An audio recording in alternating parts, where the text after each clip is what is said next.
Mark Rogers TV and I Talk SEC, talking Tennessee Volunteer football. Just the day after a very impressive showing in the opener, 38-7 over what's been a pretty quality Utah State program. We bring in Jason Hall of Saturday Down South to talk about Tennessee's effort. Jason, let's talk about the line play because we talked about it before we came on. The only program in America that lost all starters along the offensive and defensive fronts, and from the get-go, out of the gate, play one, they dominated.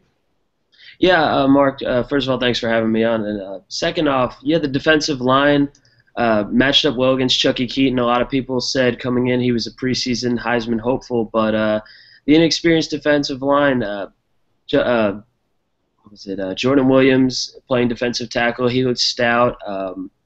Kurt Maggitt coming in from the linebacker position to help out the pass rush, but really otherwise a lot of guys that have never even had playing time rather than even like on the field experience at all. I know, Derek Barnett from Brentwood Academy back in Nashville was one of their top prospects, and he was the first player to ever start at Neyland Stadium as a true freshman in the opening game for Tennessee. So he made some history there. And yeah, as a guy covering the team, as an alumnus, and as a fan of Tennessee football, I was pleasantly surprised with the effort from the Tennessee defense. And as you said, a Utah State team that a lot of people think is at least could have been a serious threat to an SEC team that's been on the downswing for the last several years. Yeah, it's a Utah State team that has not backed down from going into major programs, USC most notably, and playing good football, but not last night. From play one, Tennessee dominated that football game. So before we jump on the offense and look at Justin Worley in particular, let's stay on the defensive side of the ball because, like you mentioned, Chucky Keaton, I don't know if he was really up to his game coming off a major injury and this being his first game back, but still, he's an extremely talented player. Didn't get a whole lot of support around him, but they held him to about 50% completion percentage, and the throws were not threatening. They were not downfield. It was dinking and doinking. He got about 7 or 8 yards per completion, so just not a whole lot of damage out of Chucky Keaton. So your evaluation of the defensive effort? I mean, you have to give it an A+ if you have a talented player like Keaton, no matter what the level or the conference disparity, I guess. You know, he's going to be a gamer, and he's going to want to shine on the biggest stage, a national setting against an SEC team in front of 100+ thousand. And actually, Neyland Stadium sold out for the first time since 2007, which really shows you how much optimism there is in Knoxville and around the Volunteer State with Butch Jones and his staff and the players they're putting in place. But as far as Keaton goes, a guy from a smaller program that may have a big chip on his shoulder wants to prove that he can do it on the national stage. And you would think, he would bring his A game, but the Tennessee defense just proved to be too strong. I believe it was 6 hurries that they got in, maybe 2 sacks from the defensive line and linebackers apiece. But putting a lot of pressure on Chucky Keaton, getting into the backfield. I think it was 3 or 4 tackles for loss in the game. So definitely putting some pressure on Utah State's backfield, the running back as well. They both came off ACL injuries, and I would venture to say that maybe Chucky Keaton played a little bit more conservatively than he would have had he not been coming off a knee surgery. But, either way, I'm sure he put his full effort into it, and a great showing from the Volunteer defense. All right, Jason, let's flip to the offensive side of the ball. Josh Dobbs and Justin Worley had quite a battle last year and throughout the offseason. If you look at the numbers from last season, they're somewhat comparable, but Justin Worley definitely played better against the top competition and almost pulled out the Georgia game, pulled out the South Carolina game. So he wins the job. The numbers are good from last night. Your thoughts about Worley's performance? Well, with Justin Worley, the biggest thing that's kind of hindered his legacy is the fact that he's been riddled with inconsistency. He came in as a freshman, really wasn't supposed to be the starter. Tyler Bray was in place, had an injury, was out and like you mentioned, as far as Josh Dobbs goes, Worley faced the bulk of the competition. He always seems to get thrown into the Alabamas, the Florida games, the teams like that, or the Georgia games, stuff like that. But with Worley, he kind of got rushed in, and really wasn't ready for the first 2 years, really never got a chance to work with the first team guys. And he was a National Gatorade Player of the Year coming out of South Carolina, the Rock Hill High School, and the expectations were high coming into Knoxville, but yeah, he never really lived up to it. Last season, he showed some promise. The big thing that I thought going into that junior season was that Butch Jones was going to run the read option offense, and Worley, the big knock on him was that he was a product of the system in high school that was air raid, high passing, which would have been a perfect fit in Jim Chaney's previous offense, but with this offense, you never know. I think he's made great strides since Butch Jones has got there. I think Butch Jones and Mike Bajakian and all those guys have worked thoroughly with Worley. They know he's the senior leader. Butch Jones said on College Game Day how he's proven it on and off the field that he's ready to lead this team and he's ready to have a career year in his final season. And I think as far as passing goes, Josh Dobbs might be the smartest quarterback Tennessee has. He's apparently majoring in rocket science. Like, he's going to be a rocket scientist if football doesn't work out for him. But as far as the intangibles, the arm, the leadership skills, I think the advantage definitely goes to Worley. The legs, Peterman and Dobbs, both more athletic, but I think it's definitely Worley's job to lose. And I wasn't particularly surprised. I know he has the capability to throw, and I know if he can make some plays with his legs, which we did see sporadically last night, he can definitely be an elite quarterback in the SEC. Rocket scientist, usually the punchline to a joke, but it actually is the truth. In this case, it's actually true. Good stuff there. So, despite the decline of this football program, it seems as though in the last couple of years, the one thing that Tennessee fans could count on is a veteran, very talented offensive line and a good running game. You lost a couple offensive linemen to the NFL that were first and second team All-SEC guys. Rajon Neal, very successful there. That's kind of been the staple of the program the last few years during this decline. You didn't run the football last night. Those are just the stats, though. Do you have any concerns there? I don't have any concerns because I've been covering that thoroughly with the running backs. The big speculation coming in was how Tennessee was going to split carries between Marlon Lane and Jalen Hurd. Marlon Lane, the senior running back, I think Marlon actually looked like the better of the more athletic of the two. I think Jalen Hurd had to knock off some of the rust from being a freshman and some of that, just getting used to the speed of the college game. But Jalen Hurd, for anybody in the state of Tennessee, and specifically with me because he's from the same area outside of Nashville I am, Hendersonville, from a rival school, he's been the Mr. Tennessee football top prospect, basically running down kids that are like 5'10", 180 pounds, and that's a big high school kid. Jalen Hurd is twice that size and runs through them. And the thing was, would this transition to the college game? And I think in the 11 carries he had, he showed some promise, as with Lane. I think both of them, and this is why I have this theory about what Butch Jones did with this.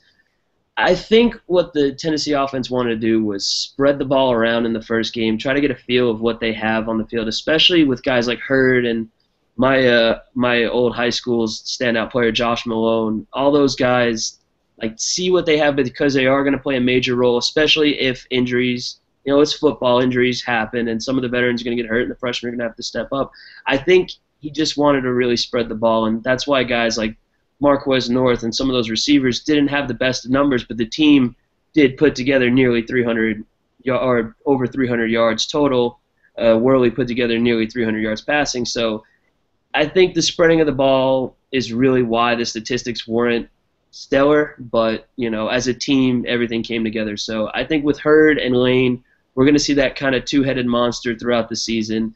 And I think as Hurd develops, he's going to turn into the standout running back, and he's going to be the premier back in Butch's offense. But I think at the moment, Lane has the experience and a little bit more speed for the SEC game. Been hearing so much about Tennessee's wide receivers and the upgrade in recruiting over the last couple of years under Butch Jones there and at defensive back, but focusing on the wide receivers, anybody that you're really excited about seeing, because we see that they spread it out among 11 receivers, not all of those wideouts, but at the same time, anybody that you're excited about seeing how they progress? Yeah, well, first of all, I have to say the first receiver that I think is going to be the best is Marquez North, because he was a stellar freshman, All-SEC, projected by the coaches to be first-team All-SEC, and he's just an athletic freak.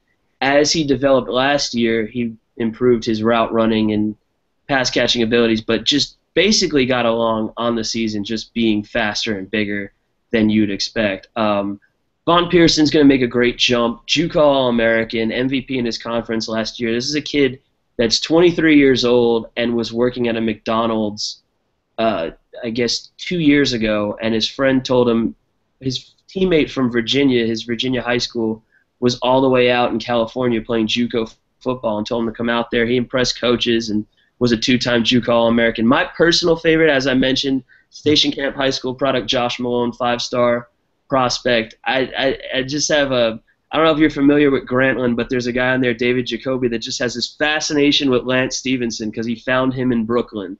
And Josh Malone is the first Station Camp Bison to go to Tennessee, and I covered him for the Tennessean last year in one of their games. So everybody around my hometown's all excited for him. He's a great kid, smart kid, very polite, all that stuff. And he's just an athletic freak, top 35 players in the country. So I'm really excited to see what he does.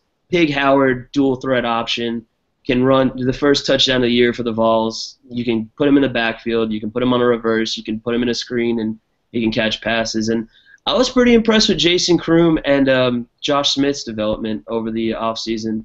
I thought they would be the weak links. Josh Smith could not catch a football to save his life last year. And I didn't realize it was because he had a hand injury for most of that, and he had to play through it because the depth at wide receiver was so poor. But he definitely was the best receiver out there. He had the most yards. But as I mentioned before, though, he led with 42 yards. Really not something you go off of. I think once Tennessee gets into the meat and potatoes of their schedule, or the Oklahoma game in a few weeks, you're going to see a lot more relying on North and Pearson. And maybe Malone if he's ready to develop, and you'll see Alton Howard or Pig Howard coming in on a reverse or something like that, wildcat formation. But really Josh Smith on a screenplay and a lot of Marquez North. Hey, Jason, especially if you're as old as me, it's just at one point was a given Tennessee's a top 10 team, a top 15 team every year.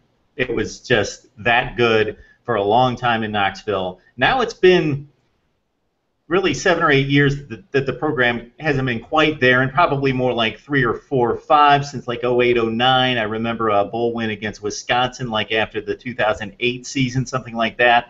So it's been a while, especially if you're a little bit younger. You don't remember Tennessee being like Florida State on down the line.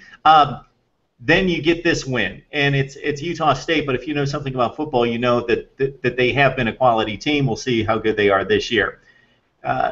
You track the message boards and that sort of thing. You know the pulse of the fan base. Are people overreacting? Would you expect people to overreact to this win? I think with every SEC fan base, there's going to be a large fraction of people that overreact a lot.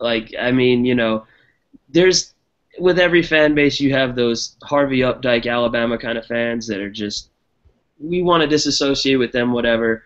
Tennessee fans have always had a lot of people overreact. Like, in that whole losing span, there have been plenty of people that overreact. I saw my article actually pop up on the message board this morning for Vol Nation, and they actually agreed that it was pretty realistic, though.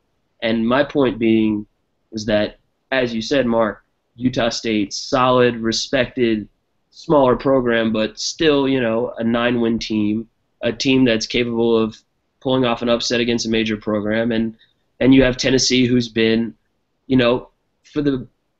let's face it, they've lost to Kentucky and Vanderbilt in the last 3 years.